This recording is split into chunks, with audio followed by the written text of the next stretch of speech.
और राधे राधे, जय श्री कृष्ण। कैसे हैं आप सब? आशा करता हूँ पूर्णतः स्वस्थ और प्रसन्न हैं, आनंदित हैं। इसी के लिए किशोरी जी के चरणों में मेरी प्रार्थना रहती है। तो दोस्तों, आज हम बात करते हैं। इस वीडियो में मैं आपको कोई उपाय नहीं बता रहा हूं, लेकिन इस वीडियो को जरा ध्यान से सुनना।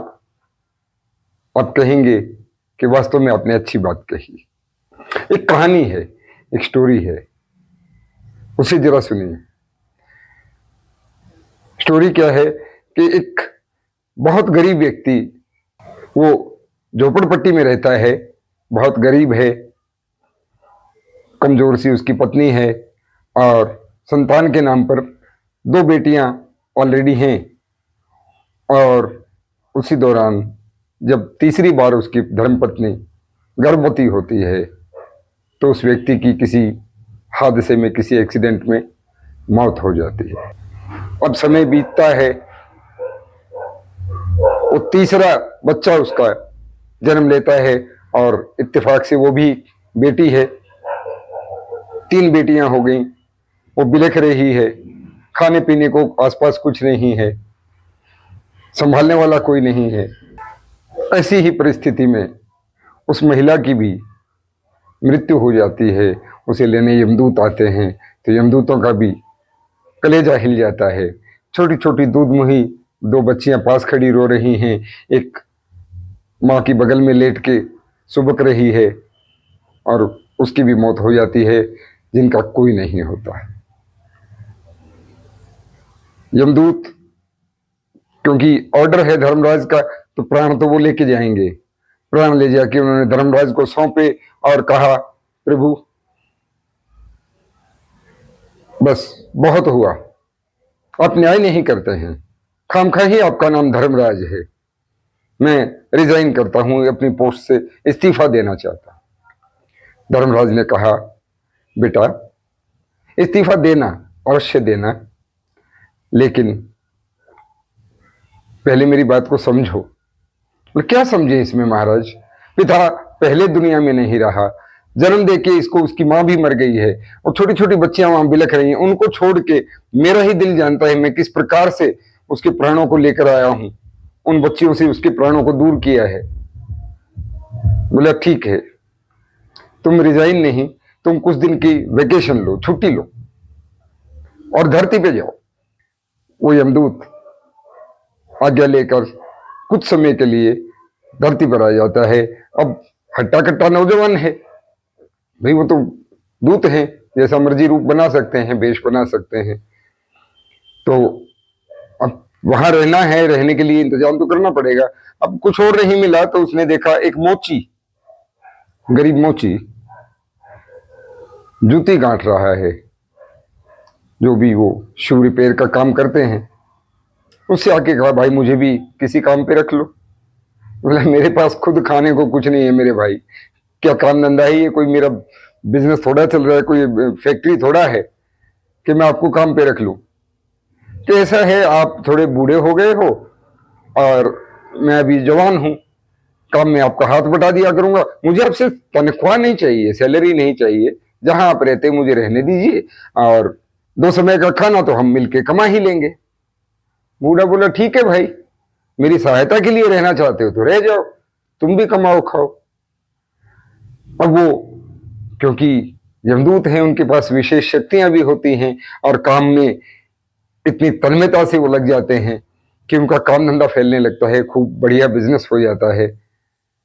और वो दुकान ले लेते हैं, दुकान से धीरे धीरे एक शोरूम जूते का उनका बन जाता है। तरक्की करते हैं। वहां पे एक दिन एक शानदार गाड़ी आके रुकती है। उस गाड़ी से एक औरत 3 अपने बच्चों के साथ पधारती हैं और कहती हैं, बच्चों को इनके पसंद के जूते चाहिए, आप दिखाइए। हम औकात देख के ही बात करता है सेल्समैन भी, तो उन्होंने एक से एक महंगे और अच्छे जूते दिलाए, दिखाए उन्हें। बच्चे ने जिस पे उंगली रख दी, मम्मा मुझे ये चाहिए। ठीक है, पैक कर दो। दूसरे बच्चे ने कहा, मम्मा मुझे ये वाला शू चाहिए। ठीक है, पैक कर दीजिए।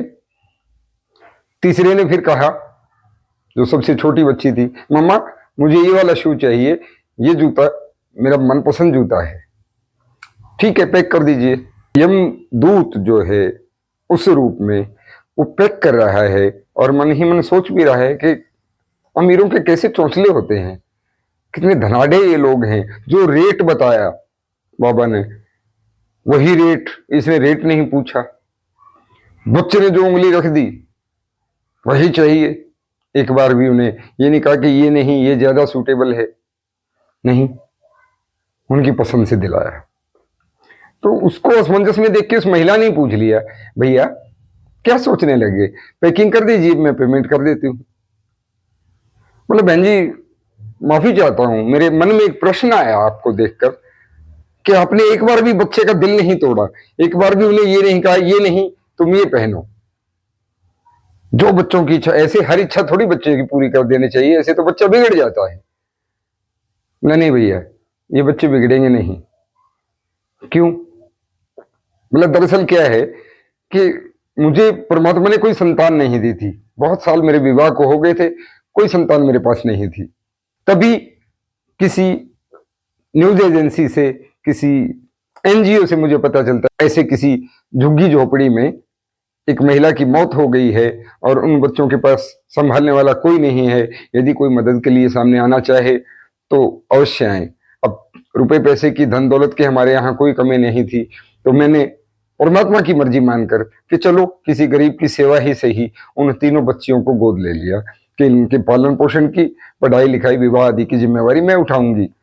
और जिस दिन से मैंने इन्हें गोद लिया, हमारा व्यवसाय, हमारा व्यापार पहले से 100 गुना उन्नति कर गया है और हम प्रसन्न हैं। साक्षात लक्ष्मी रूप में ये बेटियां हमारे यहाँ आई हैं, किसी चीज की कोई कमी नहीं। अगले ही साल से विदेश में पढ़ने जाना है, ये सारी व्यवस्था वो देख रहा है।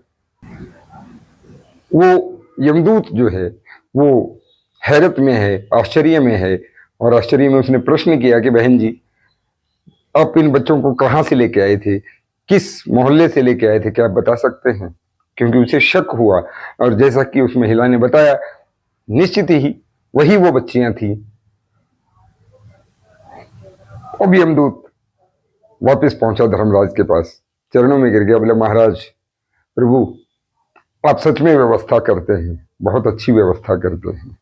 तो बोले बेटा सोचो, एक गरीब बाप 3 बेटियों का पालन पोषण करता, जिंदगी भर वो घिसता रहता, आप इनकी सुरक्षा की उसे चिंता, एजुकेशन की चिंता होती, और समय उसके पास कम था, उसे आना पड़ा। अब बच गई वो महिला जो शरीर से ही कमजोर है, अशक्त है, खाने पीने को उसके पास कुछ नहीं है, रोजगार के नाम पे कुछ नहीं, ऊपर से 3 बेटियों की जिम्मेवारी इस पे आ पड़ी।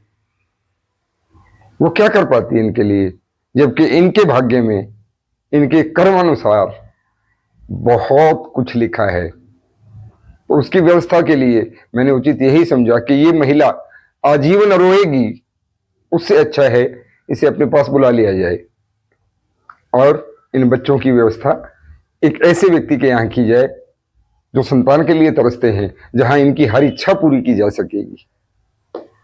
तो भगवान ऐसे ही सब लोगों के लिए व्यवस्था करते हैं। हम लोग उन लोगों में से जो भगवान की व्यवस्था पे शक करते हैं, विश्वास नहीं करते, श्रद्धा नहीं रखते, जबकि उसने हर जीव जंतु के लिए निश्चित ही व्यवस्था कर रखी है। तो आप सबसे प्रार्थना है कि उसकी व्यवस्था पे शक ना करें। ये उपाय, ये ज्योतिष, ये सब सहारा है। इसी बहाने हम आपसे कुछ दान पुण्य करवाते हैं आपकी जन्म कुंडली के अकॉर्डिंग, जो कि आगे आने वाले समय में आपके काम आए, आपको सरल बनाए।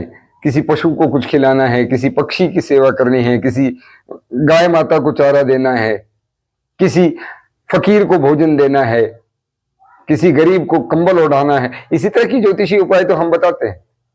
इन उपायों से आपके ग्रहों का उपचार किया जाता है कि आप पूर्व में ऐसी गलतियां करके आए जिसकी वजह से आपको